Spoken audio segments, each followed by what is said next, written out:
Joining us in the kitchen today is UFC Supremo Dana White. He is always colorful, the UFC president, sometimes controversial, always cantankerous around here. UFC 172 takes place on Saturday, April 26th in Baltimore. The main event is John Bones Jones versus Glover Teixeira. Let's talk to Dana.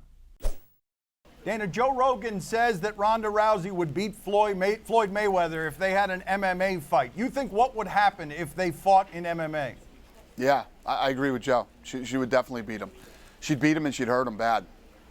Man, you really think that? Because I think she'd have a lot of difficulty getting him to the ground. There'd be a strength problem there, don't you? Have you ever seen Floyd Mayweather? Yes. He's tiny. He's about this big. Trust me, there'd be no problem. She can. I've seen her throw bigger men than Floyd Mayweather and hurt him bad. She'd hurt him. So how long do you think that would last, that fight? Not long. It'd be over very quick. As soon as she put her hands on him, it'd be over. Wow, I don't think a lot of people agree with you on that one, though. I think you might be right, but I don't think a lot of people would agree with you on that one. Probably not. I'm telling you, that's what makes her such a special individual. There's never been a woman in combat sports like her. Because not only, she would take the fight, too. She would do it in a heartbeat. Would you? Would you take the fight? Because I know you don't like the circus freak element sometimes, but that would be something that people would pay to watch. I'd have a hard time turning that one down. How much money do you think that fight could make? $1 zillion. I don't know. It'd be a big one. So you would. The question is, the commission would never allow a woman to fight a man. But if her and Floyd did do that, she would hurt Floyd bad. Again, without making it ridiculous. If her and Floyd boxed, Floyd would win that fight easily. Well, you said you didn't think that there would be a woman that could do what she's done. How likely do you think it is that you could find another one? There's tons of them out there. I mean, there's tons of women out there. But understand this, the Ronda Rousey thing, there's never been a Ronda Rousey in combat sports ever. When you talk about somebody being one of a kind, she is literally one of a kind. Would you agree with the assessment that outside of her right now, your sport is sort of facing a star crisis a little bit because you've lost some of your bigger names? No, we're putting on more fights than we've ever put on in more countries than we've ever put them on in. We had a live event on broadcast television the other night, and we're #1 in all male key demos. We continue to charge on. Injuries are always a problem that we face. Cain Velasquez was out injured. GSP is injured right now. Anthony Pettis is injured right now. But it's a contact sport. We're always going to have those problems. But Dana, that's not what I asked you. I know you're putting on a ton of fights, and that's the I know what you asked answer. me. I know what you asked me, and I just told you you're wrong. You're absolutely wrong. It's not the case. We're actually putting on more fights than we've ever put on, and the sport's continuing to grow every day. But I'm talking about stars. I'm talking your big stars right now, correct? They're Bones Jones and Ronda Rousey, and Bones Jones isn't quite Ronda Rousey, Cain Velasquez, Anthony Pettis, and those guys are hurt. And they're not Silva and they're not St. Pierre. Not yet, anyway. Well, let me tell you this, okay? Johnny Hendricks just fought Robbie Lawler.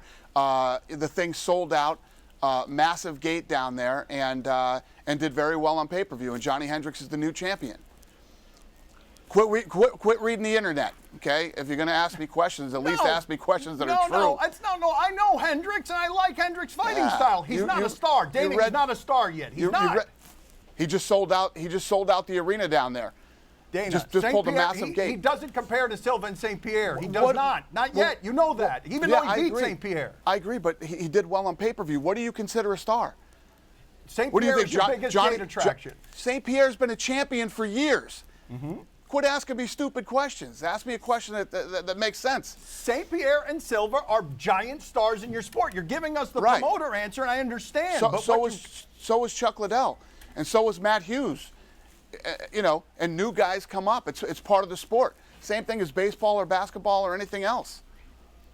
What was your reaction when Wanderlei Silva said that Chael Sonnen is a racist and doesn't deserve our respect? I imagine you don't want that conversation anywhere near your sport. Well, I mean, it's one thing people have to understand is the fight game, and people are going to say, things about each other. People are going to say mean things about each other. It's part of the sport. But the stuff he's saying is racist. Are you saying that it's not? I mean, I don't know if he's ever said anything racist, but that's the way fighting sports have been forever. I mean, I don't know if you remember, Greg Haugen fought Julio Cesar Chavez, who was a national hero down there, and he said, yeah, he 55 of his wins were over Tijuana cab drivers, and said tons of crazy things about the Mexican people, and then marched into Mexico City and fought Julio Cesar Chavez. It's the fight game. Well, we've always known that, though, that race and ethnicity always are a big deal when fights come around. But is there at any point, we'll say Sonnen says something, where you look at it and say, okay, we can't do that? Is there a line for you as the promoter, or do you just let it go? Definitely. No, we absolutely jump in. When somebody says something that is obviously very wrong, we definitely step in. Not to mention the fact that Chael works for a major broadcast network, too, and they would, too. Dana, my father wants a shot at you. Maybe you'll be nicer to him. What do you got, Papi? Who is the last person you yell at? Other than me. Other than me. The last person that you yelled at. The last person I yelled at? Oh, my God. It's been a while. It's been a while. You bring it out in me, okay? You're the only one I want to yell at. That can't be true. That can't be true. You must have yelled at an employee last week. You're feuding with everybody. It just can't be true. You can't be in charge of something that big and not yell at somebody. You've got to be yelling at people all the time. Give us the truth. You've told us the story before about your family on vacations. They're telling you, Dana, stop screaming into the phone. Back in the old days when we were getting the UFC started, I used to scream every day. And I was never really screaming at employees. I don't scream at my employees. I mean, you can ask anybody that works for me. I don't scream at my employees. Everybody that works for us does a great job. But I usually, if there's any screaming or yelling, it's with managers, or actually, I do know the last guy. The last guy I screamed at was this Hollywood attorney that was representing Ronda Rousey. That's the last guy I screamed at. What happened? Tell us the story. It's just the typical Hollywood lawyer goofball stuff that these guys do and say. I mean, the stuff that these guys come up with, they live in that land where they're just all out there BSing each other. And I literally don't put up with any of that stuff. It drives me crazy. Let's do a little role playing here. Pretend I'm him. You can't. This would have to be HBO, okay? Come on. For me to tell you how that conversation went down, it'd have to be HBO or pay-per-view. We're edited and everyone knows you curse. Let's go. I'm the Hollywood producer. Let's go. That's okay. Don't worry about them. Bob Lee's heard people curse before. I've cursed there before. It's no big deal. Come on. I don't work there either. 50,000 people with cubicles and offices. People are on the phones. Dude, they get cursed there sometimes, you should have done this one in a studio.